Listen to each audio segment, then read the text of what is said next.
नमस्कार साथियों, आप सभी का फिर से हमारे चैनल में स्वागत है। मैं हूं अजय और आप देख रहे हैं इजी इलेक्ट्रिशियन। साथियों, दिसंबर में जो झारखंड एसएससी की तरफ से झारखंड इंडस्ट्रियल ट्रेनिंग ऑफिसर का इलेक्ट्रिशियन ट्रेड वालों को एग्जाम हुआ था, उसका टोटल 120 क्वेश्चन को हम लोग ऑलरेडी पिछले वीडियो में 36 क्वेश्चन कर चुके हैं। उसका जो अगला क्वेश्चन है, क्वेश्चन नंबर 37 से आज हम लोग इसको 120 तक कंप्लीट करेंगे। ठीक है, तो वीडियो के अंत तक बने रहें, जहां आपको प्रत्येक क्वेश्चन का ऑप्शन को भी एक्सप्लेन करके मैं बताने वाला हूं साथियों। तो चलते हैं सीधे बिना समय गंवाए क्वेश्चन नंबर 37 पर। ठीक है, जैसा कि आप सभी देख रहे हैं स्क्रीन में, क्वेश्चन नंबर 37 जो बता रहा है कि विद्युत ऊर्जा को मापने के लिए घर में स्थापित मीटर किसका उदाहरण है। साथियों, बताया जा रहा है कि विद्युत ऊर्जा मापने के लिए घर में जो ऊर्जा मीटर लगा होता है वो किसका उदाहरण है। पहला ऑप्शन इंटीग्रेटेड टाइप इंस्ट्रूमेंट, दूसरा इंडिकेटिंग टाइप, तीसरा इंडिकेटिंग और रिकॉर्डिंग टाइप और चौथा रिकॉर्डिंग टाइप। तो चूंकि दोस्तों यहाँ पे जो ऊर्जा विद्युत ऊर्जा मीटर होता है, ठीक है, ये अपना इंटीग्रेटिंग टाइप इंस्ट्रूमेंट होता है। ठीक है, कौन सा होता है? इंटीग्रेटिंग टाइप इंस्ट्रूमेंट होता है जो एनर्जी मीटर होता है। ठीक है, आपको याद रखना है, एनर्जी मीटर हो जाएगा इंटीग्रेटिंग टाइप। ठीक है, नेक्स्ट ऑप्शन की अगर बात करेंगे इंडिकेटिंग टाइप, तो इंडिकेटिंग टाइप दोस्तों यहाँ पे अपना ए मीटर, ठीक है, ए मीटर, वोल्ट मीटर, ये सब जो होता है जो डायरेक्ट रीडिंग शो करता है, ये सब इंडिकेटिंग टाइप होता है। ठीक है, और अगर बात करेंगे हम रिकॉर्डिंग टाइप इंस्ट्रूमेंट का, ठीक है, रिकॉर्डिंग टाइप इंस्ट्रूमेंट की अगर बात करेंगे तो अपना जो इसमें हो जाएगा रिकॉर्डिंग वोल्ट मीटर। ठीक है, recording volt meter recording type instrument का एग्जाम्पल है। ठीक है, एक आपका होता है इंटीग्रेटिंग इंस्ट्रूमेंट। ठीक है, इंटीग्रेटिंग इंस्ट्रूमेंट,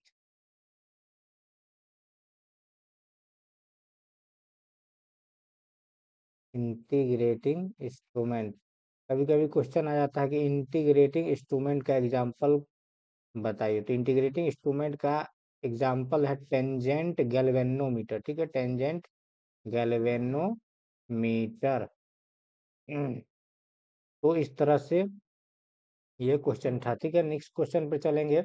यहाँ पे नेक्स्ट क्वेश्चन आपका 38 नंबर बता रहा है कि आईई के नियम बताते हैं कि इंसुलेशन में लीकेज करंट, ठीक है, इलेक्ट्रिकल इंस्टॉलेशन के फुल लोड करंट के कितना भाग से अधिक नहीं होना चाहिए। ठीक है, तो मैं आपको बता दूं, यहाँ पे आप सभी जानते होंगे, ठीक है, कि लीकेज करंट 1/5000 भाग से अधिक नहीं होना चाहिए, आपको याद रखना है। तो नेक्स्ट जो क्वेश्चन बता रहा है कि एक ए मीटर की करंट रेंज, ठीक है, ए मीटर करंट रेंज खाली स्थान को जोड़ कर बढ़ाई जाती है। कह रहा है कि ए मीटर के करंट रेंज बढ़ाना है तो किस तरह से जोड़ेंगे। तो साथियों, आपको याद रखना है, जब ए मीटर का करंट रेंज बढ़ाना हो तो समांतर में निम्न प्रतिरोध जोड़ते हैं। ठीक है, इसमें ए मीटर का करंट रेंज बढ़ाना हो तो समानांतर में निम्न प्रतिरोध जोड़ते हैं, जिसको हम लोग शंट रेजिस्टेंस भी कहते हैं, शंट रेजिस्टेंस भी कहते हैं। ठीक है, और अगर श्रृंखला में उच्च प्रतिरोध जोड़ा जाता है, जब वोल्ट मीटर का करंट रेंज बढ़ाना हो, वोल्ट मीटर का करंट रेंज बढ़ाना हो, तो हम लोग श्रृंखला में मतलब सीरीज में हाई रेजिस्टेंस को लगाते हैं। इसको हम लोग मल्टीप्लायर भी बोलते हैं। ठीक है, मल्टीप्लायर, जब सीरीज में हाई रेजिस्टेंस लगाते हैं तो मल्टीप्लायर बोलते हैं, पैरेलल में लो रेजिस्टेंस लगाते हैं तो आपका शंट रेजिस्टेंस बोलते हैं। ठीक है, चलिए नेक्स्ट क्वेश्चन पे चलेंगे। नेक्स्ट क्वेश्चन बता रहा है कि निम्न में से कौन सा म्यू द्वारा निरूपित किया जाता है। ठीक है, म्यू द्वारा, तो दोस्तों मैग्नेटिक प्रोबेबिलिटी का जो इकाई मतलब मैग्नेटिक प्रोबेबिलिटी को जो दर्शाया जाता है आपका म्यू के द्वारा दर्शाया जाता है। ठीक है, इसी प्रकार से नेक्स्ट ऑप्शन की बात करेंगे, चुंबकीय क्षेत्र ताकत को किस तरह से दर्शाते हैं, तो इसको हम लोग कैपिटल एच से दर्शाते हैं। ठीक है, चुंबकीय क्षेत्र की अगर बात करेंगे तो चुंबकीय क्षेत्र का जो है बी से इसको डिनोट करते हैं, चुंबकीय फ्लक्स को हम लोग पाई से डिनोट करते हैं। इस तरह से फिर चलेंगे नेक्स्ट क्वेश्चन पे। नेक्स्ट क्वेश्चन बोल रहा है, नेक्स्ट क्वेश्चन बोल रहा है कि एक खाली स्थान यानी कि किस टाइप के फाइल में गहरी काट करने की क्रिया होती है और यह एल्युमिनियम, टीन, तांबा, प्लास्टिक जैसे नर्म सामग्री की फाइलिंग के लिए उपयुक्त होती है। ठीक है, पहला ऑप्शन है राष्ट्र कट, दूसरा कर्व कट, तीसरा है सिंगल कट, चौथा डबल कट। तो दोस्तों जब हमको एल्युमिनियम, टीन, तांबा, यानी कि मेटालिक पार्ट में जब, ठीक है, कट लगाना हो, गहरी काट, ठीक है, डीपली काटना हो, तब हम लोग क्या चीज इस्तेमाल करते हैं? कर्व कट फाइल का इस्तेमाल करते हैं, आपको ध्यान देना है, ठीक है। जब हमको कोई धातु, मुलायम धातु में, ठीक है, मुलायम मुलायम धातु में कट लगाना हो तो हम लोग कर्व कट फाइल का इस्तेमाल करते हैं, ठीक है। और अगर बात करेंगे रास्प कट फाइल का, तो ये रास्प कट फाइल का इस्तेमाल आपको लकड़ी में कट लगाना हो, ठीक है, लकड़ी हो गया, आपका चमड़ा हो गया, इसके बाद मुलायम पदार्थ, ठीक है, मुलायम पदार्थ, ये सब कट लगाना हो तो हम लोग इस्तेमाल करते हैं। सिंगल कट और डबल कट नॉर्मल फाइल होता है, ठीक है। चलिए नेक्स्ट क्वेश्चन पे चलेंगे। नेक्स्ट क्वेश्चन कह रहा है कि वायरिंग इंस्टॉलेशन में निम्न किस प्रकार परीक्षण किए जाते हैं, ठीक है। तो बता रहा है कि शॉर्ट सर्किट परीक्षण, चालक के बीच इंसुलेशन परीक्षण, ध्रुवीय परीक्षण। तो दोस्तों जब भी वायरिंग होता है तो इसमें से सारा परीक्षण पहले टेस्ट किया जाता है सप्लाई देने से पहले, ठीक है। तो इस तरह से ए विकल्प इसमें क्या हो जाएगा? आपका सही हो जाएगा, ठीक है। नेक्स्ट क्वेश्चन कह रहा है what is the relation between the line current and phase current, ठीक है, इन ए डेल्टा कनेक्शन सिस्टम, ठीक है साथियों। डेल्टा कनेक्शन सिस्टम में लाइन करंट और फेज करंट के बीच क्या डिफरेंस है, मतलब दोनों में क्या रिलेशन होता है, उसकी अगर बात करेंगे साथियों, तो मैं आपको बता दूं स्टार और डेल्टा दोनों की अगर बात करूंगा, स्टार कनेक्शन और डेल्टा कनेक्शन। साथियों स्टार कनेक्शन में क्या होता है? आपका लाइन करंट, ठीक है, और फेज करंट दोनों बराबर होता है। वही डेल्टा कनेक्शन की बात करेंगे तो line voltage is equal two phase voltage, ठीक है। और स्टार कनेक्शन में आपका लाइन वोल्टेज बराबर हो जाएगा √3 × VPH, फेज वोल्टेज। इसी प्रकार से आपका इसमें डेल्टा में लाइन करंट बराबर हो जाएगा √3 × फेज करंट। तो ये दोनों रिलेशन आपका स्टार और डेल्टा में होता है। तो यहाँ पे डेल्टा कनेक्शन की बात कर रहा है तो डेल्टा कनेक्शन में क्या होता है? Line current by √3 × IPH, phase का। इस तरह से ऑप्शन नंबर ए आपका राइट आंसर हो जाएगा। नेक्स्ट क्वेश्चन पे चलेंगे साथियों। क्वेश्चन नंबर 44 का रहा है determine the voltage drop across each resistor in the given circuit. कह रहा है कि दिया हुआ सर्किट में प्रत्येक रजिस्टेंस में होने वाला वोल्टेज ड्रॉप ज्ञात कीजिए, ठीक है। तो चूंकि साथियों हम लोग देख रहे हैं कि ये जो सर्किट है कैसा है? पैरेलल है, सभी रजिस्टेंस पैरेलल में लगा हुआ है। और पैरेलल सर्किट में क्या होता है? जब रेजिस्टेंस पैरेलल में लगा हो तो सभी में वोल्टेज ड्रॉप क्या हो जाता है? वोल्टेज ड्रॉप इक्वल होता है, ठीक है, इज इक्वल। जब पैरेलल में लगा रहा है तो सभी में वोल्टेज ड्रॉप क्या होगा? समान होगा। तो 9 वोल्ट अप्लाई किया गया है तो इस रेजिस्टेंस में भी 9 वोल्ट रहेगा, इसमें भी, इसमें भी। इस तरह से आपका ऑप्शन नंबर डी यहाँ पे राइट आंसर हो जाएगा। नेक्स्ट क्वेश्चन पे चलेंगे। नेक्स्ट क्वेश्चन कर रहा है what is the formula for the quantity of electricity. Electricity विद्युत की मात्रा का सूत्र क्या है? तो साथियों हम लोग Q इजकल टू क्या जानते हैं? I × T, ठीक है, आवेश बराबर धारा इंटू समय। इस तरह से ऑप्शन नंबर ए आपका राइट आंसर हो जाएगा। नेक्स्ट क्वेश्चन पे चलेंगे। नेक्स्ट क्वेश्चन कर रहा है how much power is taken by 220 volt DC circuit when the current following is 10 ampere direct current. साथियों यहाँ पे वोल्टेज दिया हुआ है 220, ठीक है, करंट दिया हुआ है 10 एम्पियर, तो बोला पावर कितना लेगा? तो पावर और V × I होता है, तो 220 × 10 बराबर क्या हो जाएगा? 2200 किलोवाट। यहाँ पे आपका, सॉरी, 2200 वाट यहाँ पे आपका राइट आंसर हो जाएगा, ठीक है। तो ऑप्शन नंबर ए यहाँ पे राइट आंसर हो जाएगा, ठीक है। नेक्स्ट क्वेश्चन पे चलेंगे। Question number 47 the phase difference of the voltage and current is the same in pure खाली स्थान सर्किट। कह रहा है कौन से सर्किट में, ठीक है, वोल्टेज और करंट के बीच जो फेज डिफरेंस होता है वो समान होता है? तो दोस्तों मैं आपको बता दूं, अगर इंडक्टिव सर्किट की बात करेंगे,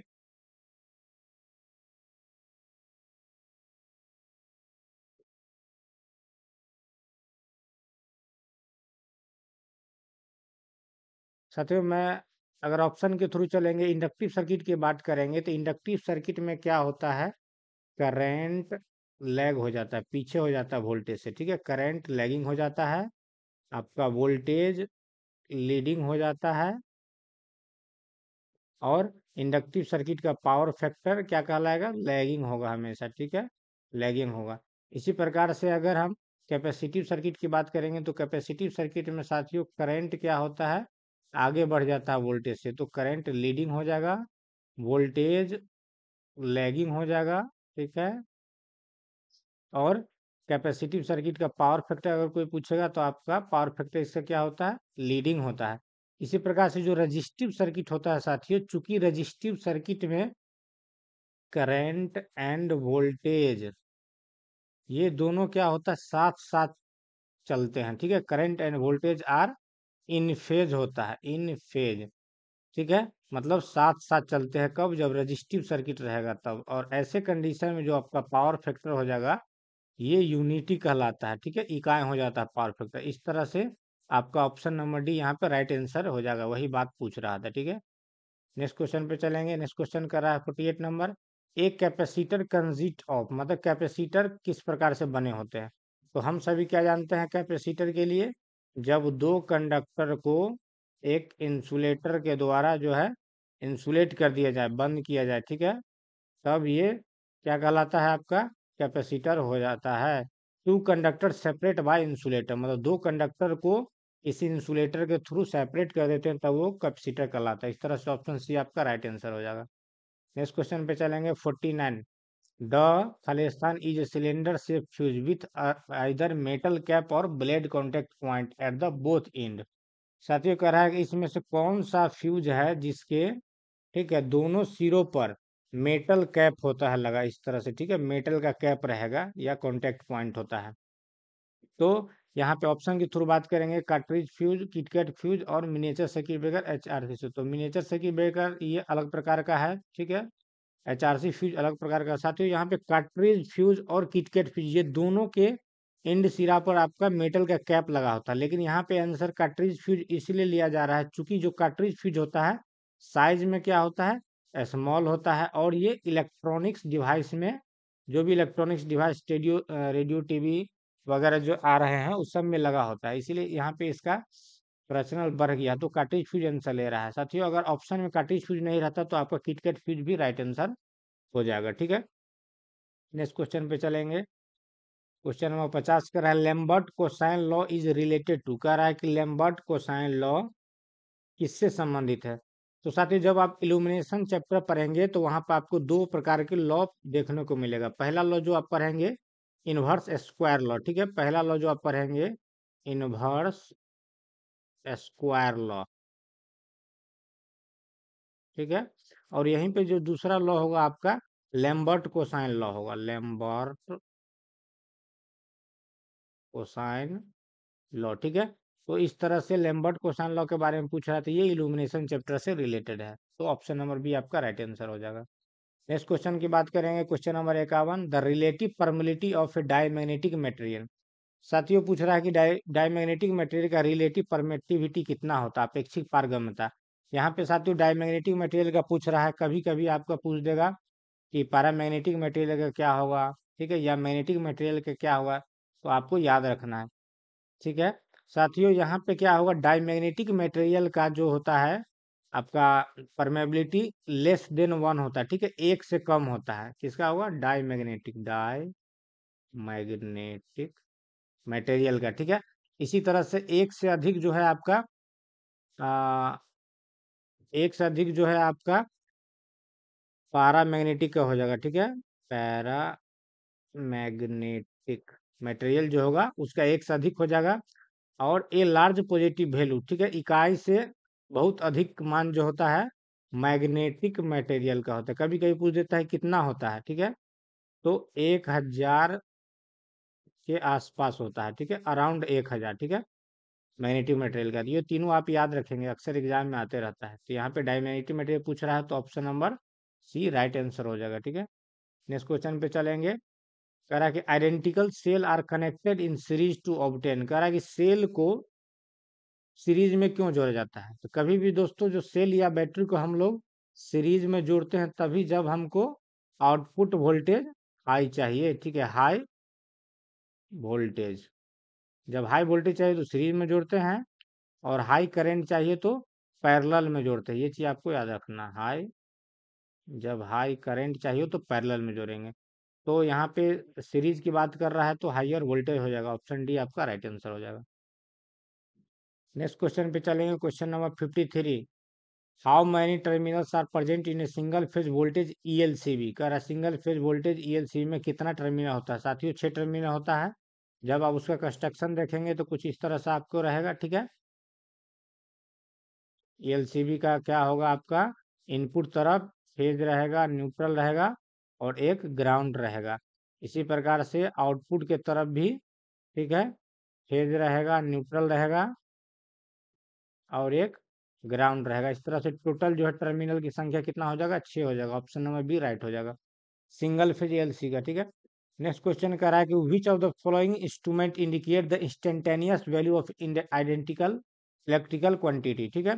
कह रहा है कि कौन सा उपकरण जो विद्युत मात्रा का तत्कालिक मान दर्शाता है। तो साथियों यहाँ पे इंडिकेटिंग टाइप इंस्ट्रूमेंट जो होता है वो विद्युत धारा का तत्कालिक मान जो है दर्शाता है। इंडिकेटिंग टाइप इंस्ट्रूमेंट का एग्जाम्पल की अगर बात करेंगे तो आपका हो जाएगा ए मीटर, वोल्ट मीटर, ठीक है, पावर फैक्टर मीटर, ये सब जो होते हैं इंडिकेटिंग टाइप होता है। इंटीग्रेटिंग टाइप का अगर एग्जाम्पल आता है तो आपका जो एनर्जी मीटर होता है जिसको हम KWH मीटर बोलते हैं, ये इंटीग्रेटिंग टाइप का इंस्ट्रूमेंट का एग्जाम्पल हो जाएगा। रिकॉर्डिंग टाइप की अगर बात करेंगे तो रिकॉर्डिंग वोल्ट मीटर इसका एग्जाम्पल हो जाएगा।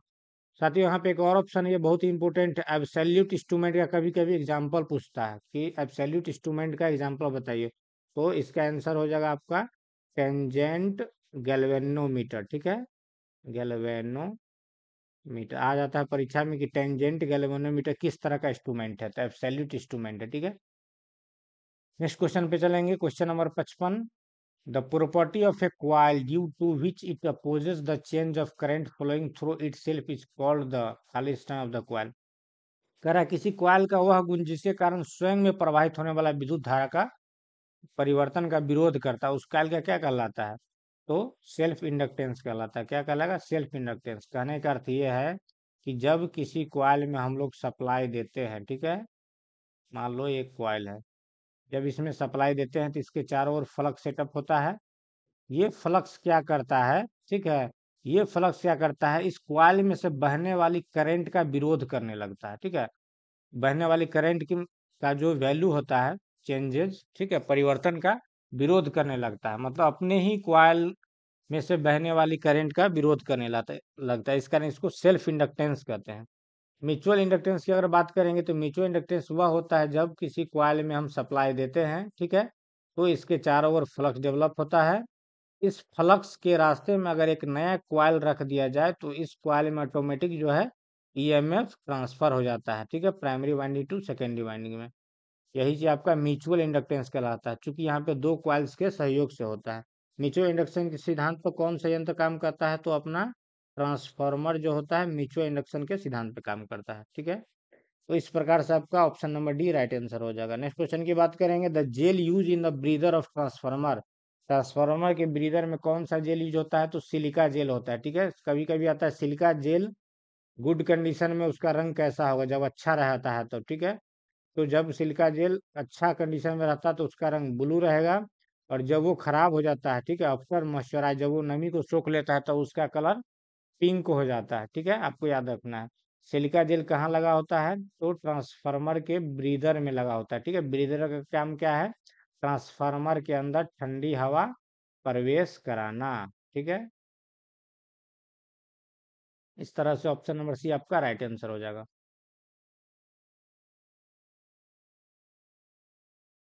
नेक्स्ट क्वेश्चन की बात करेंगे साथियों। नेक्स्ट क्वेश्चन कह रहा है कि the voltage drop in underground cable system is खाली स्थान that of equivalent overhead line because of closer spacing of the conductor in a cable. साथियों कह रहा है कि जो भूमिगत केबल सिस्टम होता है उसमें, ठीक है, ओवरहेड लाइन की अपेक्षा वोल्टेज ड्रॉप का क्या कंडीशन रहता है। तो सीधी सी बात है, जो भूमिगत अपना अंडरग्राउंड केबल होता है, चूंकि ये धरती के अंदर होता है तो इसमें एटमॉस्फेरिक किसी भी तरह का प्रभाव नहीं पड़ता है, चाहे धूप हो, बरसात हो, हवा हो, ठंडी हो, बरसात हो, कोई तरह का असर नहीं पड़ता है। परंतु जो ओवर हेड लाइन होता है उसमें ये सारे प्रभावों का असर पड़ता है। इस कारण ओवर हेड लाइन में वोल्टेज ड्रॉप अधिक होता है और भूमिगत केबल में कम होता है। तो वही पूछ रहा है कि ओवर हेड लाइन की अपेक्षा अंडरग्राउंड केबल में क्या हो जाएगा, वोल्टेज ड्रॉप कम हो जाएगा। तो ऑप्शन नंबर बी यहाँ पे आपका राइट आंसर हो जाएगा। नेक्स्ट क्वेश्चन पे चलेंगे, question number 58। Which of the following is a natural magnet. Natural magnet किसको कहते हैं? तो अपना लोड स्टोन जो है ये नेचुरल मैग्नेट है, ठीक है, नेचुरल मैग्नेट कहलाता है, ठीक है। नेक्स्ट ऑप्शन के थ्रू चलेंगे, स्टेनलेस स्टील। तो यहाँ पे स्टील का क्या चीज बनता है? परमानेंट मैग्नेट जो होता है, परमानेंट मैग्नेट यानी कि स्थायी चुंबक क्या चीज का बना रहेगा आपका? इस्पात का रहता है, स्टील का रहता है। एल्युमिनियम की अगर बात करेंगे तो कंडक्टर का इस्तेमाल हम लोग एल्युमिनियम का इस्तेमाल कंडक्टर के रूप में करते हैं, ठीक है। मैग्नीशिया, मैग्नीशिया क्या है? तो फर्स्ट टाइम जो चुंबक की खोज हुआ था, ठीक है, चुंबक की खोज मैग्नीशिया नामक स्थान में ही हुआ था। ये मैग्नीशिया एक जगह है एशिया में, ठीक है। इस तरह से आपका ऑप्शन सी सही आंसर है। नेक्स्ट क्वेश्चन पे चलेंगे, क्वेश्चन नंबर 59 का रहा है, यदि पोटेंशियल ट्रांसफार्मर का अनुपात, तो ठीक है, 220 के रूप में दिया जाता है, तो गुणक कारक इसका मल्टीप्लीकेशन फैक्टर कितना होगा? तो कुछ नहीं, इसको आपको सीधे काट देना है, ठीक है। यहाँ पे आपका राइट आंसर 2 हो जाएगा। नेक्स्ट क्वेश्चन पे चलेंगे, question number 60। Which register is use to measure light intensity. Light के इंटेंसिटी को मापने के लिए किस प्रतिरोध का इस्तेमाल किया जाता है?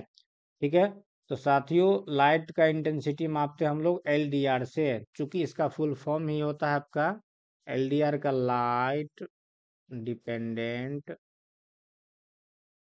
रजिस्टर रजिस्टर, ठीक है, एलडीआर। नेक्स्ट है आपका अब वीडीआर। वीडीआर का फुल फॉर्म होता है वोल्टेज डिपेंडेंट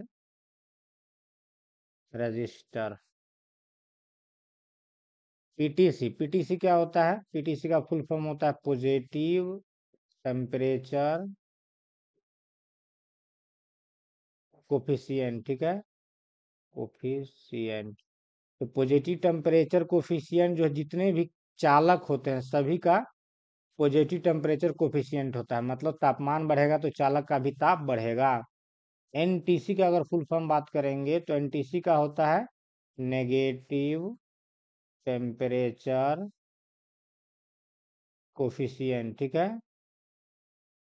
तो जितने भी आपका अर्धचालक होता है, इंसुलेटर, ठीक है, अर्धचालक, ये सब का नेगेटिव टेम्परेचर कोफिशिएंट होता है, मतलब तापमान बढ़ेगा तो इसकी चालकता घट जाएगी, ठीक है, रिवर्स चलेगा।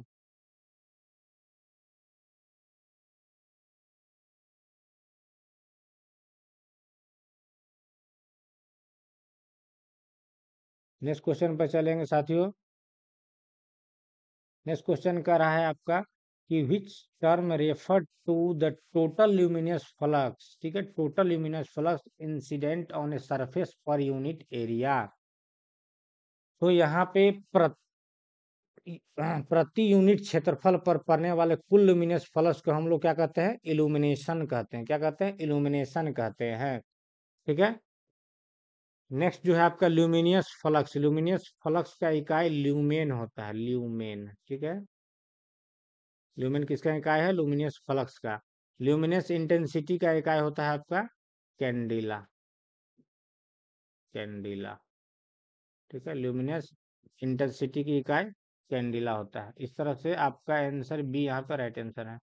नेक्स्ट क्वेश्चन पे चलेंगे, which of the following material is use to make heating element. Heating element बनाने के लिए किस मटेरियल का इस्तेमाल करते हैं, ठीक है। तो नाइक्रोम का बना होता है हीटिंग एलिमेंट। नाइक्रोम में क्या क्या चीज रहता है? निकिल रहता है प्लस क्रोमियम रहता है, ठीक है। निकिल रहता है आपका 80% और क्रोमियम रहता है 20%, ठीक है। कॉपर हम लोग कंडक्टर के रूप में यूज करता है, एल्युमिनियम कंडक्टर के रूप में। सिल्वर का इस्तेमाल कहाँ करते हैं इलेक्ट्रिक क्षेत्र में? तो स्टार्टर का जो कॉन्टेक्ट पॉइंट होता है, ठीक है, कॉन्टेक्ट पॉइंट, जो बड़े बड़े स्टार्टर के कॉन्टेक्ट पॉइंट बनते हैं वहां पे सिल्वर का इस्तेमाल होता है। नेक्स्ट क्वेश्चन पे चलेंगे। नेक्स्ट क्वेश्चन का रहा है testing a wiring installation for insulation resistance is ensure देता, कह रहा है कि वायरिंग जब इंस्टॉल करते हैं तो इंसुलेशन रेजिस्टेंस क्यों मापा जाता है, ठीक है। तो कभी भी इंसुलेशन रेजिस्टेंस हम लोग लीकेज करंट को ज्ञात करने के लिए करते हैं, ठीक है। तो इस तरह से ऑप्शन सी आपका राइट आंसर हो जाएगा। लेकिन अगर बात करेंगे कि यहाँ पे ऑप्शन सी का है निर्धारित मान से अधिक लीकेज करंट पृथ्वी पर प्रवाहित नहीं हो, वही चीज चेक करते हैं। तो इसका वैल्यू कितना होना चाहिए, ठीक है। तो टोटल करंट का 1000/5वां, ये 1/5000वां भाग, ठीक है। इससे ज्यादा आपका लीकेज नहीं होना चाहिए करंट, ठीक है। कभी कभी ये भी आता है एग्जाम में, आपको याद रखना होगा। इससे ज्यादा नहीं होना चाहिए, ठीक है। लीकेज करंट का मैक्सिमम वैल्यू है आपका टोटल करंट का 1/5000वां भाग, ठीक है। नेक्स्ट क्वेश्चन पे चलेंगे। Which of these is a which of these is a cold cathode lamp, इसमें से कौन सा है जो कोल्ड कैथोड लैम्प है, ठीक है। कोल्ड कैथोड लैम्प कौन सा है इसमें से। तो आपको मैं बता दूं, यहाँ पे आपका राइट आंसर हो जाएगा न्यून साइन लैम्प। चूंकि आपका मैं कुछ एग्जांपल बता देता हूँ आपको, कोल्ड कैथोड लैम्प में कौन कौन आएंगे आपको याद रखना होगा, ठीक है। कोल्ड कैथोड लैम्प, साथियों कोल्ड कैथोड लैंप के अंतर्गत आपका हो जाएगा नियोन लैंप, दूसरा नियोन साइन ट्यूब, और तीसरा आपका सोडियम वेपर लैंप, ठीक है। सोडियम वेपर लैंप हो जाएगा। इस तरह से बात करेंगे हॉट कैथोड लैंप। तो हॉट कैथोड लैंप के अंतर्गत आपका हो जाएगा मरकरी वेपर लैंप,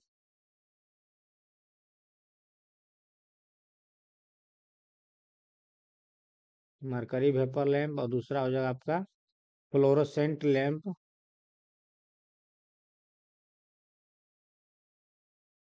और तीसरा हो जाएगा हेलोजन लैंप, ठीक है।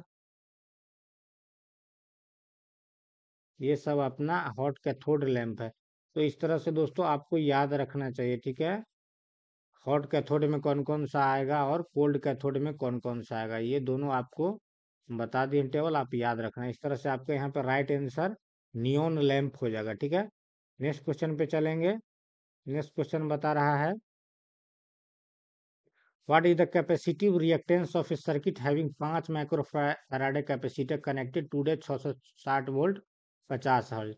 यहाँ पे साथियों दिया हुआ है कैपेसिटेंस का मान 5 माइक्रोफैराडे, ठीक है। वोल्टेज दिया है 660, फ्रिक्वेंसी दिया है 50 हर्ट्ज। अब बोल रहा है कि कैपेसिटिव रिएक्टेंस क्या होगा, तो एक्सी बराबर होता है 1/2 पाई एफ सी होता है। तो इस तरह से 1/2 पाई का मान 3.14 इंटू फ्रिक्वेंसी 50 इंटू कैपेसिटेंस है 5 माइक्रो फराड है, तो 5 और ऊपर में चल जाएगा 10 के पावर 6। इस तरह से जब आप पूरा इसको सॉल्व करोगे, ठीक है, तो आपका राइट आंसर यहाँ पे आ जाएगा 637 ओम, जो कि आपका ऑप्शन नंबर बी है, यहाँ पे राइट आंसर हो जाएगा। नेक्स्ट क्वेश्चन पे चलेंगे। क्वेश्चन नंबर 66 कह रहा है कि खाली स्थान is the reactive portion of load, ठीक है। लोड का रिएक्टिव पोर्शन कौन सा है, found by taking the sine of the angle which is the current and voltage are out of phase. कह रहा है कि करंट और वोल्टेज कौन से पावर में आउट ऑफ फेज चलते हैं, और इसको मेजरमेंट करने के लिए हम लोग साइन एंगल का इस्तेमाल करते हैं, और ये लोड का रिएक्टिव पोर्शन होता है। तो साथियों रिएक्टिव पावर का होता है, ठीक है। चूंकि रिएक्टिव पावर का फॉर्मूला क्या होता है, V into I into sine theta, ठीक है। रिएक्टिव पावर का formula V into I into sine theta. Real power का फॉर्मूला की अगर बात करेंगे, ठीक है, इसको ट्रू पावर भी कहते हैं, तो V into I into cos theta, ठीक है। करंट और वोल्टेज के कोसाइन एंगल लेते हैं, और रिएक्टिव पावर में साइन एंगल लेते हैं, ठीक है। पावर फैक्टर की अगर बात करेंगे साथियों, तो पावर फैक्टर का फार्मूला क्या होता है, रेजिस्टेंस बटा इम्पीडेंस होता है, और एक फार्मूला होता है रियल पावर बटा अपरेंट पावर, ठीक है, ये दोनों होता है।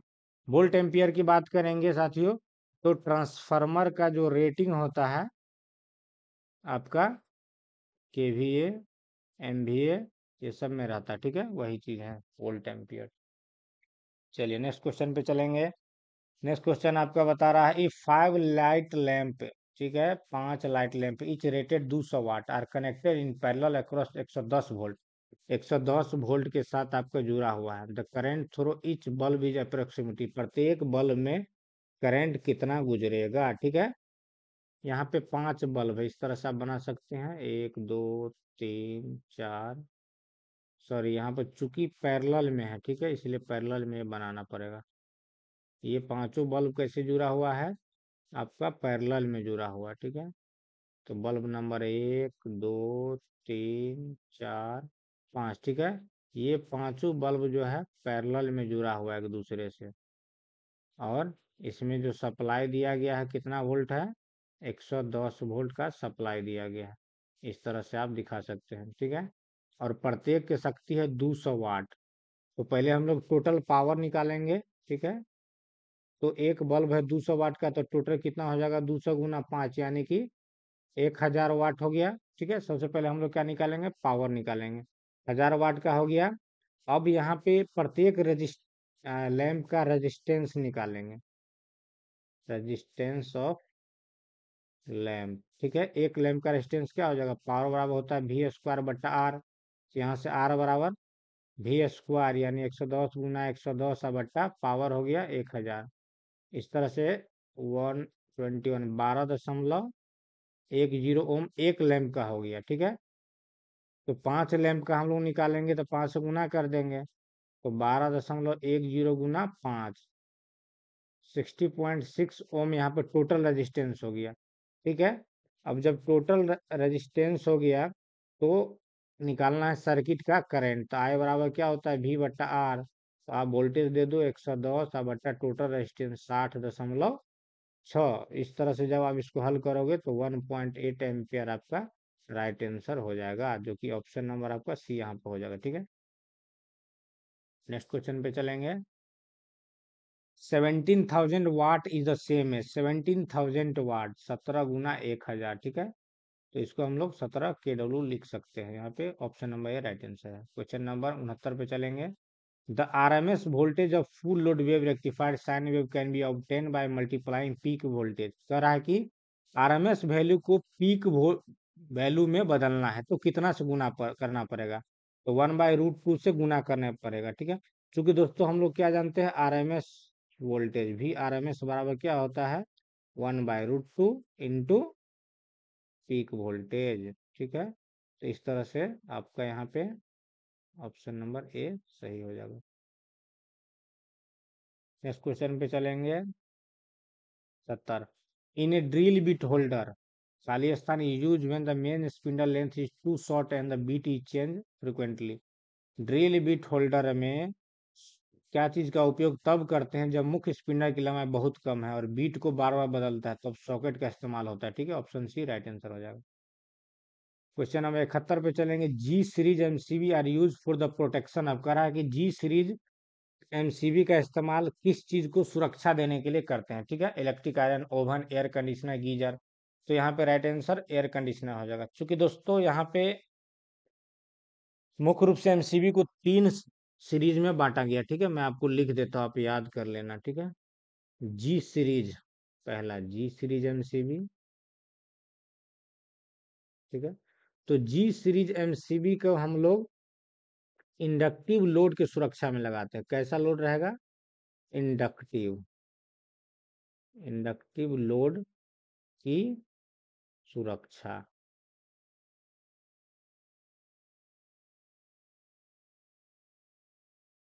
ठीक है। प्रोटेक्शन ऑफ इंडक्टिव लोड, सुरक्षा, जी सीरीज। तो इंडक्टिव लोड का मतलब वैसा लोड जिसमें कॉइल रहेगा, ठीक है। तो यहाँ पे कॉइल किस किस चीज में होता है, आपका मोटर हो गया, ठीक है, एयर कंडीशनर हो गया, ठीक है। उसके बाद जितने भी हैंड टूल होते हैं इस सब में मोटर रहता है, ठीक है, वो हो गया। हाइलोजन लैंप हो गया। इस सब का प्रोटेक्शन जो हम लोग जी सीरीज से करते हैं। दूसरा बात करेंगे आपका एल सीरीज, ठीक है। एल सीरीज एमसीबी कहाँ इस्तेमाल होगा, तो एल सीरीज एमसीबी का इस्तेमाल हम लोग रेजिस्टिव लोड को प्रोटेक्ट करने के लिए करते हैं। रेजिस्टिव लोड, ठीक है, की सुरक्षा। तो रेजिस्टिव लोड में आप सोच लो क्या क्या चीज हो जाएगा। गीजर हो गया आपका, ठीक है, ओवन हो गया। इसके बाद आपका GLS, जनरल लाइटिंग सर्विस, जो भी लाइट उठ होते हैं, ठीक है, जितने भी लाइट होते हैं जनरल लाइट, इस सब के सुरक्षा हम लोग एल सीरीज लगाते हैं। एक होता है आपका डीसी सीरीज, ठीक है, डीसी सीरीज एमसीबी। तो डीसी सीरीज हम लोग 220 वोल्ट डीसी पे यूज करते हैं, ठीक है, जिसमें लोकोमोटिव हो गया,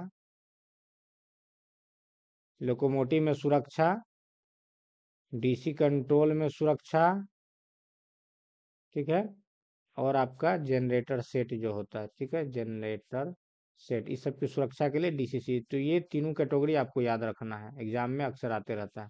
तो एयर कंडीशनर यहाँ पर राइट आंसर हो जाएगा। नेक्स्ट क्वेश्चन पे चलेंगे, question number 72, the melting point of hard solder और प्लम्बिंग वर्क, ठीक है, प्लम्बिंग वर्क के लिए हार्ड सोल्डर का मेल्टिंग पॉइंट कितना होगा। तो साथियों आपको मैं बता दूं, ठीक है, सॉफ्ट सोल्डर का जो है मेल्टिंग पॉइंट, यानी कि उसका जो रेंज होता है 90 डिग्री से 450 डिग्री सेल्सियस तक सॉफ्ट सोल्डर माना जाता है, ठीक है, और hard solder above 450 degree Celsius, ठीक है, 450 से ऊपर को हार्ड सोल्डर बोला जाता है। तो यहाँ पर प्लम्बिंग वर्क के लिए बोल रहा है हार्ड सोल्डिंग कितना होना चाहिए, ठीक है, तो 450 से ऊपर होता है हार्ड सोल्डिंग, लेकिन यहाँ पर ऑप्शन है मैक्सिमम 245 दिया हुआ है, तो यहाँ पे राइट आंसर 245 हो जाएगा, ठीक है। इस क्वेश्चन पे चलेंगे, a file is made of, file क्या चीज का बना होता है, तो हाई कार्बन स्टील का बना होता है, ठीक है। आयरन की अगर बात करेंगे तो आयरन का इस्तेमाल हम लोग क्या चीज में करते हैं, तो इलेक्ट्रोमैग्नेट बनाने में, ठीक है, इलेक्ट्रोमैग्नेट जो बनता है आपका सॉफ्ट आयरन का बनता है, ठीक है, सॉफ्ट आयरन का बनता है। क्रोम की बात करेंगे यानी कि नाइक्रोम, ठीक है, नाइक्रोम का इस्तेमाल हम लोग हीटिंग एलिमेंट के रूप में करते हैं, heating element. High carbon steel का फाइल बनता है, ठीक है, कॉपर का इस्तेमाल हम लोग कंडक्टर के रूप में करते हैं, या बस बार में, ठीक है, बस बार में हम लोग इस्तेमाल करते हैं, आपको याद रखना है। Next question, in a circuit breaker the current which exit at the instant of contact separation is known as, कह रहा है कि सर्किट ब्रेकर में जब कॉन्टेक्ट पॉइंट तुरंत अलग होता है, ठीक है, तब मौजूदा धारा है, वहां पे जो धारा रहता है उसको क्या कहते हैं, तो ब्रेकिंग धारा उसको कहते हैं, आप याद रख लो इसको, ठीक है। नेक्स्ट क्वेश्चन पे चलेंगे, electrical appliances are connected in parallel because, electrical appliances जो भी होता है घरेलू को, उसको समांतर में क्यों जोड़ते हैं, ठीक है, ताकि सभी उपकरण सही रूप से काम कर सके, ठीक है, एक दूसरे से स्वतंत्र रूप से, क्योंकि अगर सीरीज में जोड़ेंगे तो वोल्टेज ड्रॉप होता जाएगा, जितने ही आगे बढ़ेंगे वहां पे वोल्टेज कम मिलेगा अगला को, एक दूसरे को डिस्टर्ब करेगा। ऑप्शन सी यहाँ पर राइट आंसर हो जाएगा। Question number 76, what is the unit of, ऐसा यूनिट स्पेसिफिक रेजिस्टेंस, तो स्पेसिफिक रेजिस्टेंस जो है का यूनिट ओम पर मीटर होता है, क्योंकि हम सभी जानते हैं रो इजकल टू क्या होता है, R is equal to rho L बट्टा ए होता है, ठीक है, यहाँ से अगर रो की मान निकालेंगे रो इजकल टू आर इंटू ए बट्टा एल हो जाएगा। तो हम सभी जानते हैं रेजिस्टेंस का इकाई ओम होता है, ठीक है, और एरिया का हो जाएगा आपका मीटर स्क्वायर, और लंबाई का मीटर हो जाएगा, मीटर से मीटर कटेगा, इस तरह से बच जाएगा ओम डैश मीटर, आपका right answer option number D हो जाएगा, ठीक है। नेक्स्ट क्वेश्चन पे चलेंगे, the standard supply frequency in India, ठीक है, भारत का आवृत्ति कितना है, 50 हर्ज, इंडिया का, इंडिया का फ्रीक्वेंसी 50 हर्ज, ठीक है, अमेरिका का 60 हर्ज। फ्रीक्वेंसी जैसे जैसे बढ़ेगा तो उपकरण का साइज घटेगा, आपको याद रखना है। नेक्स्ट क्वेश्चन पे चलेंगे, which switch is the most basic general purpose switch that is use to control a light from one location, एक स्थान से प्रकाश को नियंत्रित करने के लिए, ठीक है, जनरली रूप से कौन सा स्विच इस्तेमाल होता है, तो SP switch, single pole switch, ठीक है, जनरल हम लोग यूज करते हैं। नेक्स्ट अगर ऑप्शन के थ्रू बात करें, लिमिट स्विच का यूज कहाँ होता है, तो रेफ्रिजरेटर, रेफ्रिजरेटर में लिमिट स्विच लगा होता है, जैसे दरवाजा खोलते हैं तो वहाँ पे क्या होता है, लाइट ऑन होता है, और बंद करते हैं तो लाइट ऑफ हो जाता है, वह लिमिट स्विच लगाता है। पुश बटन स्विच की अगर बात करेंगे तो मोटर का जो स्टार्टर होता है उसमें कौन सा स्विच रहता है, पुश बटन स्विच रहता है। सिलेक्टर स्विच की बात करेंगे तो वीसीबी में लगा होता है सिलेक्टर स्विच, ठीक है। नेक्स्ट क्वेश्चन, क्वेश्चन नंबर 79, 79 कह रहा है कि the unit of capacitance, capacitance का यूनिट क्या है, तो साथियों कैपेसिटेंस का यूनिट क्या होता है, फैराड होता है, कैपेसिटेंस का यूनिट फैराड होता है। हेनरी किसका यूनिट है? इंडक्टेंस का, ठीक है, इंडक्टेंस का यूनिट हेनरी है। महो किसका यूनिट है? तो चूंकि हम लोग रेजिस्टेंस का यूनिट ओम जानते हैं, तो रेजिस्टेंस का उल्टा होता है कंडक्टेंस, ठीक है, कंडक्टेंस का यूनिट महो। कूलाम किसका है? तो आवेश का है, ठीक है, इलेक्ट्रिक चार्ज का कूलाम। इस तरह से आपका option number A right answer हो जाएगा। नेक्स्ट क्वेश्चन है, the negative plate of an Edison cell is made up. Edison cell का जो नेगेटिव प्लेट किसका बना होता है? तो आयरन का होता है। एडिशन सेल की अगर बात करेंगे, इसके बारे में और क्या क्या जानकारी आपको रखनी चाहिए, तो मैं लिख देता हूँ, आपको याद करना चाहिए। एडिशन सेल, ठीक है,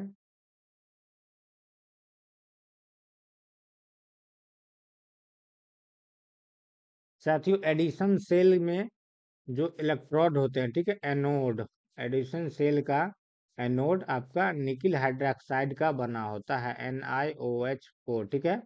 इसी तरह से बात करेंगे कैथोड का, ठीक है, तो इसका कैथोड Fe का यानी लोहे का रहता है, ठीक है। इसके अंदर जो सेल के अंदर इलेक्ट्रोलाइट होगा, ये इलेक्ट्रोलाइट में दो चीज का मिश्रण होता है, potassium hydroxide KOH plus lithium hydroxide LiOH, ठीक है, दो चीज का मिश्रण होता है।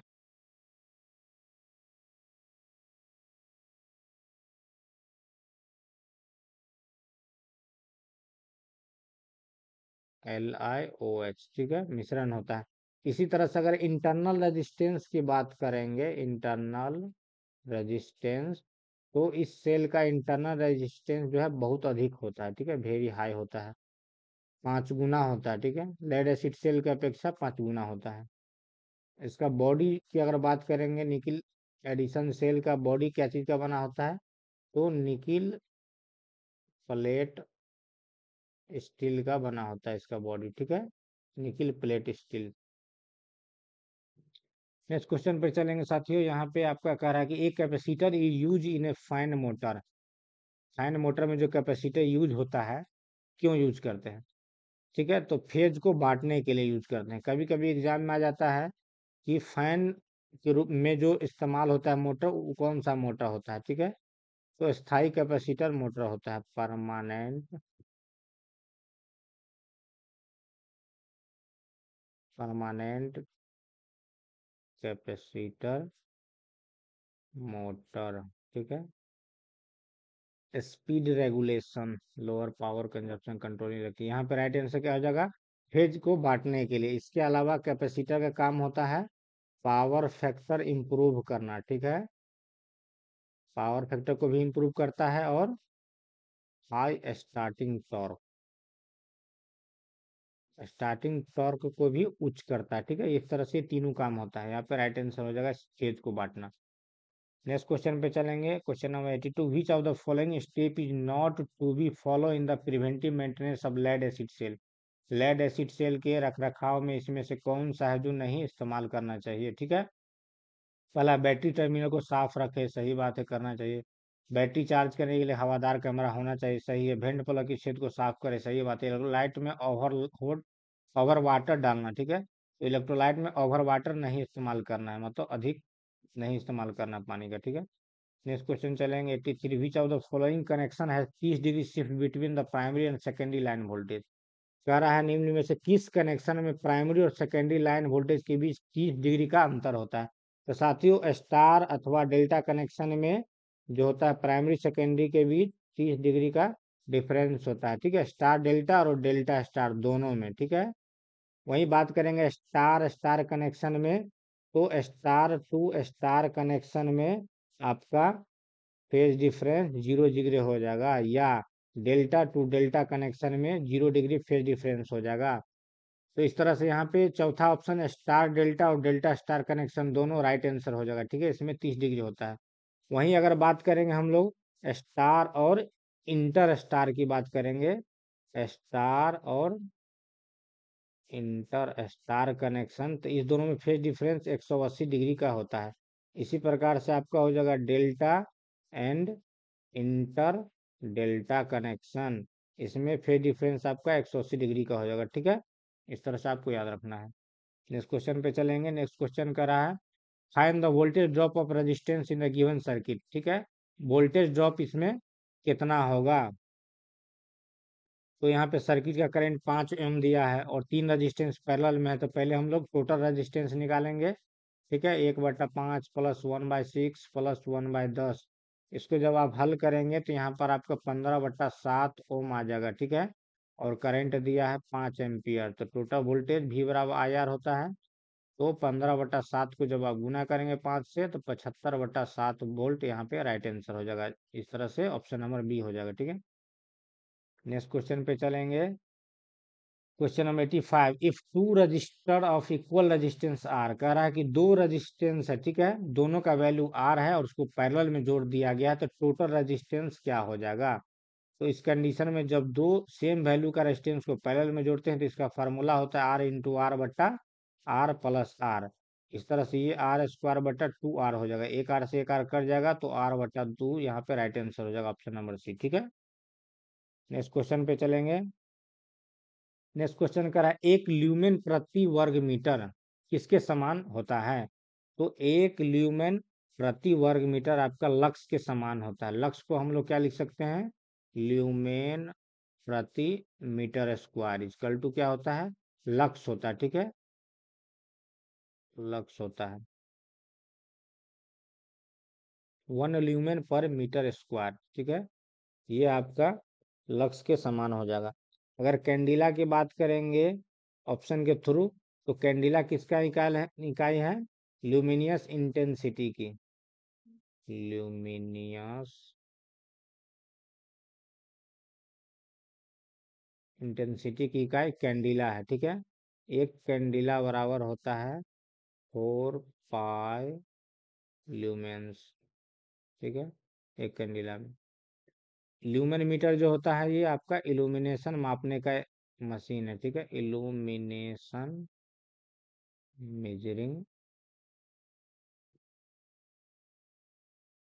इंस्ट्रूमेंट जो इल्यूमिनेशन को मापता है यंत्र, उसको ल्यूमिनन मीटर कहते हैं। ठीक है, फुट कैंडल की बात करेंगे तो फुट कैंडल को हम लोग लूमेंस प्रति स्क्वायर फीट बोलते हैं। ठीक है, लूमेंस प्रति स्क्वायर फीट आपका फुट कैंडल हो जाएगा। ठीक है, चलिए इस तरह से आपका डी राइट आंसर है।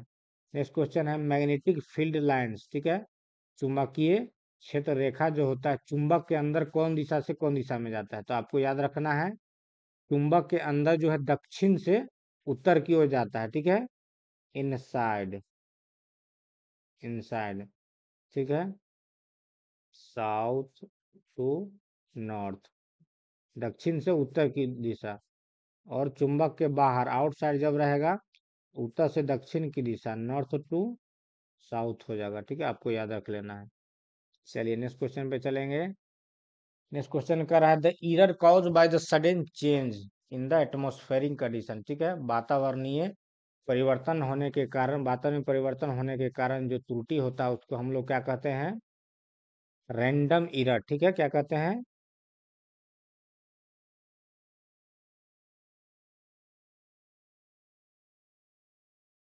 Random error. ठीक है, यादृच्छिक त्रुटि कहते हैं।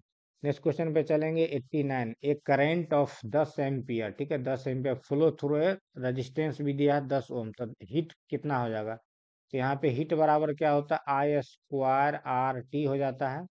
तो करंट दिया है 10 × 10 और रेजिस्टेंस भी 10 दिया, इस तरह से आपका 1000 वाट हो जाएगा राइट आंसर। ठीक है, तो ऑप्शन नंबर सी यहाँ पे राइट आंसर हो जाएगा।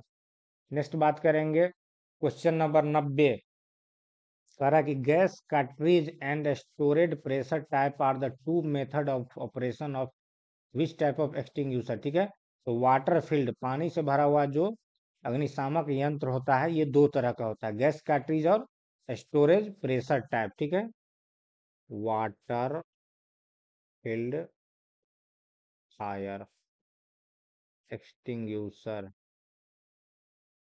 ठीक है, ये दो तरह का होता है, पहला हो जाएगा आपका गैस कार्ट्रिज टाइप और दूसरा हो जाएगा स्टोरेज प्रेशर टाइप। तो इस तरह से option number C right answer हो जाएगा, आपको याद रखना चाहिए। नेक्स्ट क्वेश्चन है, किसी उपकरण के संचालन में एक समान निरंतर जो विचलन होगा, ठीक है, वो किस तरह का इरर होगा, तो सिस्मेटिक इरर होगा, व्यवस्थित इरर। जब आप इरर चैप्टर पढ़ेंगे तो उस समय क्लियर होगा, उसको याद रख लेना है। द मैलेट इज, मैलेट जो होता है सॉफ्ट हैमर होता है, हल्की होता है, ठीक है।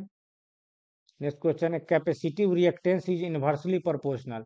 कह रहा है कैपेसिटिव रिएक्टेंस किसके इनवर्सली होता है, तो एक्सी बराबर होता है 1/2 पाई एफ सी। तो आप देख रहे हैं कि फ्रिक्वेंसी और कैपेसिटेंस ये दोनों क्या है, इसके इन्वर्स में है। तो फ्रिक्वेंसी एंड कैपेसिटेंस, यहाँ पर राइट आंसर बी हो जाएगा, ठीक है। नेक्स्ट क्वेश्चन पे चलेंगे। क्वेश्चन नंबर 94 कह रहा है Ohm's law gives the relation between apply voltage current and I बराबर क्या होता है, V बट्टा आर। तो वोल्टेज करंट एंड रेजिस्टेंस, इस तरह से ऑप्शन नंबर सी आपका राइट आंसर हो जाएगा।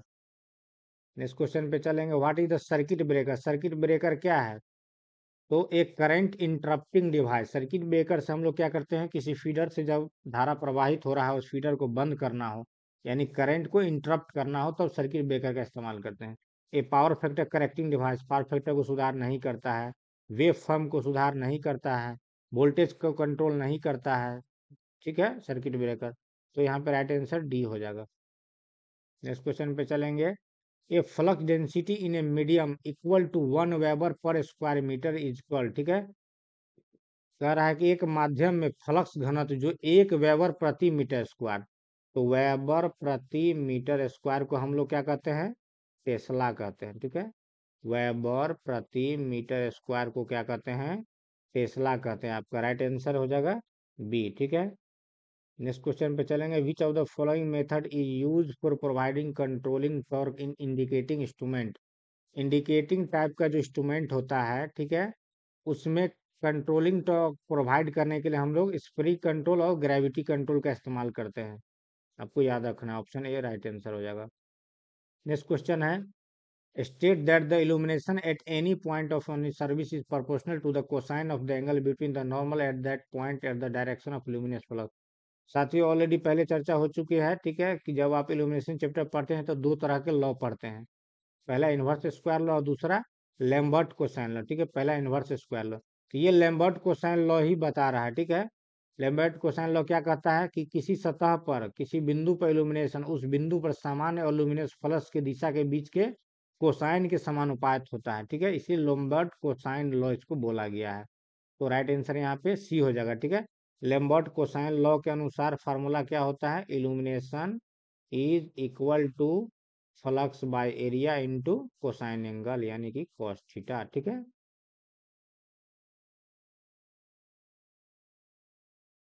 नेक्स्ट क्वेश्चन पे चलेंगे। के W H is the unit of, कह रहा कि के डब्ल्यू एच किसका यूनिट है, ठीक है। तो के डब्ल्यू एच जो है एनर्जी का यूनिट है, ठीक है। के डब्ल्यू एच एनर्जी का यूनिट है। पावर का यूनिट की अगर बात करेंगे तो क्या हो जाएगा, वाट्स हो जाएगा, ठीक है। वाट, किलो वाट, मेगावाट, जो बोलिए। वोल्टेज की अगर बात करेंगे, वोल्टेज का यूनिट क्या होता है, वोल्ट्स होता है, ठीक है। वर्क का यूनिट क्या हो जाएगा आपका, जूल्स हो जाएगा। इस तरह से राइट आंसर डी हो जाएगा। नेक्स्ट क्वेश्चन पे चलेंगे। Question number 100। What is the name of the pair of metal strip use in battery. Battery में जो मेटल का दो पेयर इस्तेमाल होता है उसको क्या कहते हैं, ठीक है। तो किसी भी बैटरी में दो जो धातुई छड़ होता है उसको हम लोग क्या कहते हैं, इलेक्ट्रोड कहते हैं, इलेक्ट्रोड, ठीक है। एनोड बोलते हैं एक को और दूसरे को कैथोड बोलते हैं, ठीक है। एनोड जो होता है पॉजिटिव इलेक्ट्रोड होता है, कैथोड नेगेटिव इलेक्ट्रोड होता है। इस तरह से आपका इलेक्ट्रोड राइट आंसर हो जाएगा। नेक्स्ट क्वेश्चन है 11 volt battery has 3 lamp connected in series, ठीक है। The resistance of each lamp 6 ohm, how much current flowing through the circuit. कह रहा है कि 11 वोल्ट अप्लाई किया गया है, 3 लैंप है जिसका 6 ओम है। तो टोटल यहाँ पे रेजिस्टेंस हो जाएगा, रेजिस्टेंस और अब 6 × 3, ठीक है, बराबर 18 ओम टोटल रेजिस्टेंस हो गया। और यहाँ पे वोल्टेज दिया हुआ है 11, तो करंट बराबर क्या हो जाएगा, V/R।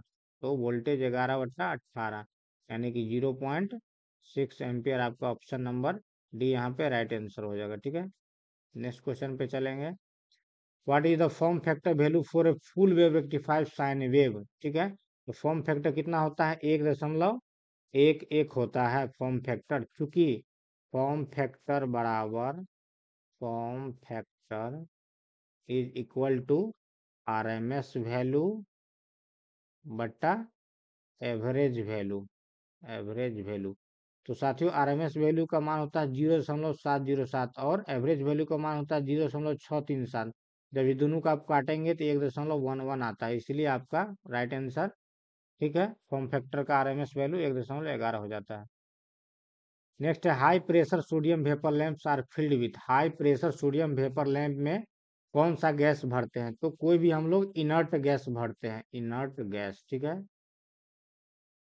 कोई भी इनर्ट गैस हम लोग भर देते हैं। जैसे आपका हो जाएगा जेनॉन, क्रिप्टॉन, आर्गन, ये गैस सब हम लोग भरते हैं। तो यहाँ पे ऑप्शन नंबर बी जेनन है, राइट आंसर हो जाएगा, ठीक है। नेक्स्ट क्वेश्चन पे चलेंगे। 104 कह रहा है कि in transformer more turn of wire are use for secondary winding than primary winding. Primary की अपेक्षा, ठीक है, सेकेंडरी में जब अधिक टर्न रहेगा तो ऐसे ट्रांसफार्मर को हम लोग क्या कहेंगे? तो प्राइमरी से अधिक टर्न है सेकेंडरी में, तो वोल्टेज को क्या करेगा? स्टेप अप करेगा, बढ़ाएगा। तो ऐसे ट्रांसफार्मर को स्टेप अप ट्रांसफार्मर हम लोग कहते हैं। Option number D right answer हो जाएगा, ठीक है। नेक्स्ट क्वेश्चन है 105 solid which have an energy gap are term as insulator. कह रहा है कि इंसुलेटर का एनर्जी गैप कितना होता है, ठीक है, इंसुलेटर का एनर्जी गैप कितना होता है। तो साथियों यहाँ पे मैं तीनों चीज का बता देता हूँ, अक्सर एग्जाम में आते रहता है, ठीक है। एनर्जी गैप, एनर्जी गैप कभी पूछेगा कंडक्टर का कितना होगा, इंसुलेटर का कितना होगा। कंडक्टर का पूछेगा कभी, तो कभी सेमी कंडक्टर का, तो कभी आपका पूछेगा इंसुलेटर का कितना होगा, ठीक है। तो मैं आपको बता दूं कि कंडक्टर का एनर्जी गैप आपका 0 हो जाएगा, ठीक है। सेमी कंडक्टर का एनर्जी गैप 1 इलेक्ट्रॉन वोल्ट से 2 इलेक्ट्रॉन वोल्ट होता है। और इंसुलेटर का ठीक है, एनर्जी गैप 3 इलेक्ट्रॉन वोल्ट और उससे अधिक मोर, ठीक है, होता है। तो आपको याद रखना है, ठीक है। तो इस तरह से यहाँ पे राइट आंसर हो जाएगा 3 इलेक्ट्रॉन वोल्ट और मोर, चूंकि इंसुलेटर का पूछ रहा है। नेक्स्ट क्वेश्चन पे चलेंगे। Find the current through a resistor of resistance 2 ohm if the voltage across 6 ohm. तो यहाँ पे आर बराबर क्या हो जाएगा? V बट्टा आई, ठीक है। तो वोल्टेज 6, करंट दिया है 3, तो यहाँ पे सर यहाँ पे करंट फाइंड करना है, ठीक है। तो आई बराबर V बट्टा आर हो जाएगा। वोल्टेज 6, रेजिस्टेंस 2, तो यहाँ पे क्या हो जाएगा? 3 एम्पियर, ठीक है, राइट आंसर। नेक्स्ट क्वेश्चन पे चलेंगे। Which test is conducted to determine moisture in transformer oil. Transformer oil में जो नमी होता है उसको ज्ञात करने के लिए हम लोग क्रैकल टेस्ट करते हैं, ठीक है, नमी ज्ञात करने के लिए। दूसरा स्पीड टेस्ट नहीं होगा, रेजिस्टेंस टेस्ट नहीं होगा, ठीक है। डाइलेक्ट्रिक टेस्ट की अगर बात करेंगे साथियों, तो ट्रांसफार्मर का जो तेल होता है, इस डायरेक्ट्रिक टेस्ट को हम लोग ब्रेक डाउन वोल्टेज टेस्ट भी कहते हैं, ठीक है। ब्रेकडाउन वोल्टेज टेस्ट जो है ट्रांसफार्मर तेल का होता है। कभी कभी एग्जाम में आता है कि ट्रांसफार्मर ऑयल का ब्रेकडाउन वोल्टेज कितना होता है, तो 30 kV होता है, आपको याद रखना है, ठीक है। नेक्स्ट क्वेश्चन पे चलेंगे। 108 which force produce the moment of pointer in indicating instrument. कह रहा है कि इंडिकेटिंग टाइप इंस्ट्रूमेंट जो होता है उसमें पॉइंटर को मोमेंट में लाने के लिए कौन सा फोर्स यूज होता है शुरू में, ठीक है। तो डिफ्लेक्टिंग फोर्स इस्तेमाल होता है, ठीक है साथियों। मैं इस तरह से आपको बता दूं, मान लो ये पॉइंटर है, ठीक है।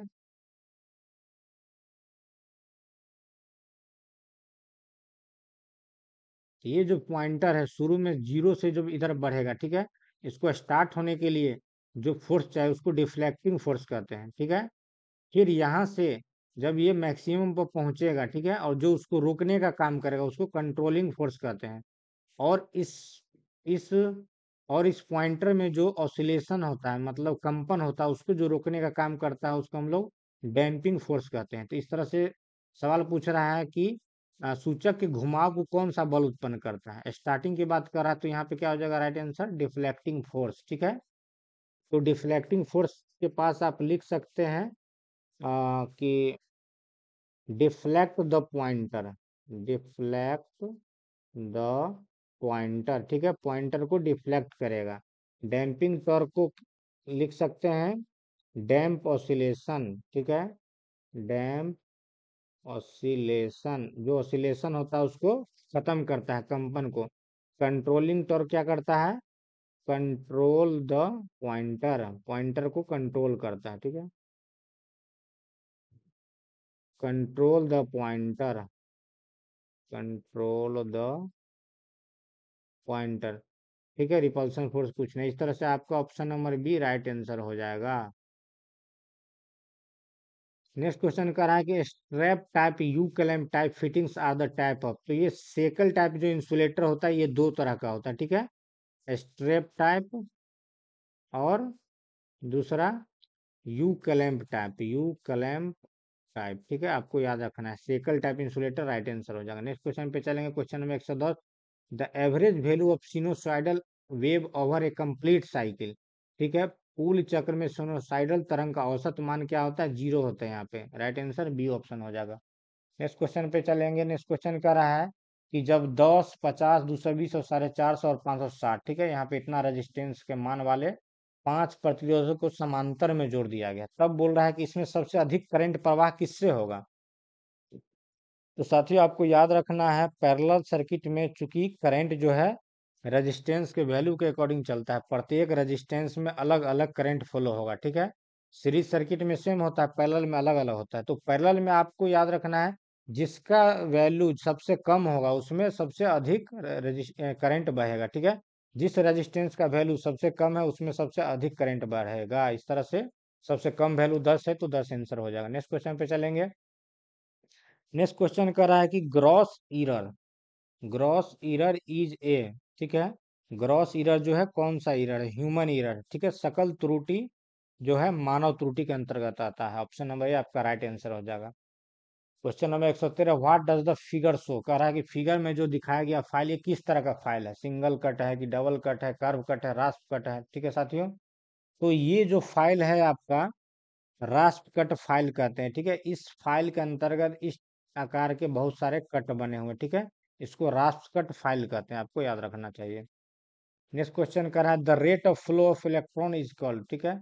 इलेक्ट्रॉन के लगातार प्रवाह को हम लोग क्या कहते हैं? करंट कहते हैं, या coulomb per second is known as current. Coulomb per second को हम लोग करंट भी कहते हैं, ठीक है। नेक्स्ट क्वेश्चन चलेंगे 115 number. Copper is the most commonly use conductor. कह रहा है कि कॉपर को मोस्टली कंडक्टर के रूप में क्यों इस्तेमाल करते हैं? क्योंकि साथियों कॉपर जो है यहाँ पे महीन तार के रूप में आसानी से खींचा जाता है, चांदी की तुलना में सस्ता है, इसकी चालकता उच्च होती है, ये सारा गुण इसमें पाया जाता है, इसलिए इसका राइट आंसर ए हो जाएगा। नेक्स्ट जो क्वेश्चन है साथियों 116 नंबर, ये बहुत ही इंपॉर्टेंट क्वेश्चन है। एक्सल पी का फुल फॉर्म अक्सर एग्जाम में आते रहता है, इसलिए आपको याद रखना चाहिए, ठीक है। क्रॉस लिंक पोलीइथिलीन, ठीक है। Cross link polyethylene XLPE cable का फुल फॉर्म है, अक्सर एग्जाम में आता रहता है, इसलिए आपको याद रखना चाहिए। नेक्स्ट क्वेश्चन पे चलेंगे 117 number. How many terminals does a 4 pole MCB है? कह रहा है कि 4 पोल एमसीबी में कितना टर्मिनल होगा? तो 4 दूना 8 होगा। कुछ इस तरह से होगा 4 पोल में, ठीक है। इनपुट और आउटपुट दो टाइप, दोनों तरफ 4 4 होगा, ठीक है। एक आपका आर होगा, वाई होगा, बी होगा और न्यूट्रल होगा। इसी तरह से इधर भी आपका हो जाएगा आर वाई बी और न्यूट्रल। इस तरह से टोटल टर्मिनल की संख्या 8 हो जाएगा, ठीक है। नेक्स्ट कह रहा है कि the length of A round file is taper. Round file जो गोल फाइल होते हैं उसकी कितने लंबाई को टेपर किया जाता है? तो 1/3, ठीक है। 1/3 लंबाई को टेपर किया जाता है। ऑप्शन नंबर सी यहाँ पे राइट आंसर हो जाएगा। नेक्स्ट क्वेश्चन करा what does the figure show? इस फिगर में जो दिखाया गया ये क्या चीज है? तो आप सभी जानते हैं फिगर में जो दिख रहा है ये फाइल है। ऑप्शन नंबर डी यहाँ पे राइट आंसर हो जाएगा। नेक्स्ट और लास्ट क्वेश्चन और इम्पोर्टेंट क्वेश्चन है साथियों, यहाँ पे क्वेश्चन करा कि the shunt type ohm meter will show a zero reading. करा कि शंट टाइप का जो ओ मीटर होता है उसका जीरो रीडिंग किधर होगा, ठीक है। तो आपको हम यहाँ पे स्केल बना कर दिखा देते हैं, ठीक है। ओ मीटर दो तरह का होता है, सीरीज टाइप और शंट टाइप।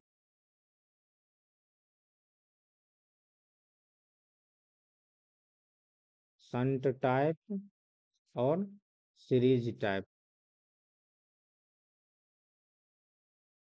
ठीक है। तो साथियों शंट टाइप का मान लीजिए ये स्केल हो गया, ठीक है, ये पॉइंटर हो गया, तो ये इसका मिडिल हो गया ठीक है, ये लेफ्ट साइड हो गया और ये राइट साइड हो गया। इसी प्रकार से सीरीज टाइप का पॉइंटर बनाएंगे।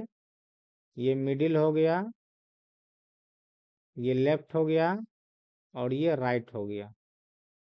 ठीक है साथियों, आपको ये बहुत ही इम्पोर्टेंट है, इसलिए ये तो याद रखना ही चाहिए।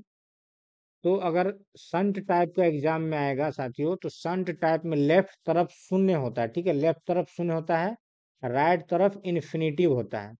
ठीक है, संट टाइप ओ मीटर का जो स्केल में लेफ्ट तरफ शून्य हो जाएगा और राइट तरफ इन्फिनिटिव होगा। इसी प्रकार से सीरीज टाइप में आपका लेफ्ट तरफ इन्फिनिटिव रहेगा और राइट तरफ शून्य हो जाएगा, जीरो। ठीक है, आपको याद रखना चाहिए। तो क्वेश्चन कह रहा है कि संट टाइप ओ मीटर में शून्य रीडिंग कहाँ होगा? संट टाइप में तो लेफ्ट तरफ होगा। ठीक है, बाएं छोर पर हो जाएगा राइट आंसर। इस तरह से दोस्तों यहाँ पे टोटल 120 क्वेश्चन पूरा हो चुका है। झारखंड आईटीआई ट्रेनिंग ऑफिसर का जो वैकेंसी आया था, उसमें जो एग्जाम लिए गए थे इलेक्ट्रीशियन ट्रेड वालों के लिए। इसी प्रकार से साथियों, किसी भी टेक्निकल एग्जाम का क्वेश्चन हमारे पास आता है तो आपको हम इस चैनल पर प्रोवाइड करते हैं, उसका सारा सॉल्यूशन ऑप्शन सहित।